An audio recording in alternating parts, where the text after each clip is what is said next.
Hi everyone, I'm Dr. Renu Nair, Dermatologist and Hair Transplant Surgeon at Dr. Renu's Skin and Hair Clinic, Bangalore. Female pattern hair loss, or also called as female androgenetic alopecia, is a very common condition that we see in many women. So here what happens is, along with hair loss, there is also associated hair thinning. So the first sign of this is that you will start feeling that your central partition has started becoming wider. So the scalp becomes more noticeable. So after widening of the central partition, you'll feel that hair starts becoming thinner. In some women, there is also thinning of the temples, of the side areas, which is the first sign. So you will come to us generally with a lot of hair loss, and this associated hair thinning generally points towards a diagnosis of female pattern hair loss. So why does this occur? So this is a genetically driven condition, and the main underlying reason for this is an androgen sensitivity.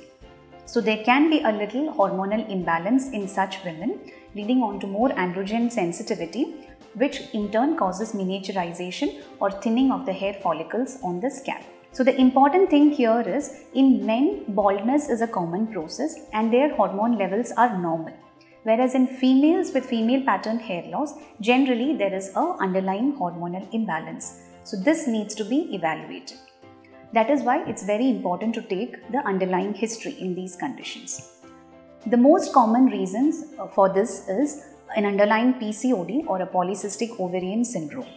Certain thyroid disorders, hypothyroidism, can also cause this condition. Sometimes certain medications that you take can also lead to this hormonal pattern hair loss. So generally we start investigating by doing an ultrasound to see if there are any cysts in the ovary. We also do certain blood tests for detecting any thyroid abnormalities and also for certain nutritional deficiencies, specifically vitamin D, vitamin B12 and serum ferritin, that is for the iron. So how do we treat this condition? So the first thing is to find out the cause and to treat the underlying condition. Apart from this, for the hair growth, there are a lot of options available, starting from medical management to procedural therapies. So the main medicine that we use here is something called as minoxidil.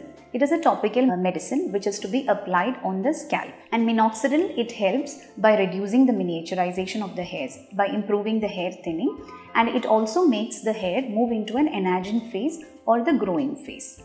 But it takes about 3 to 6 months to get these results. Now, if the person has an underlying hormonal problem, we also have to start anti-androgenic medications like finasteride, spironolactone, depending on the condition.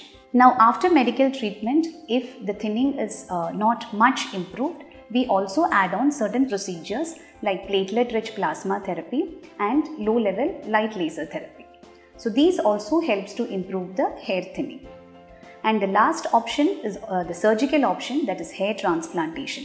If the thinning is too much advanced to be corrected by the medical treatments, then we plan the hair transplantation, where we take the donor hairs from the back and fill up the gaps. So if you're suffering from hair loss associated with hair thinning, please get yourself checked at your nearby dermatologist. Thank you.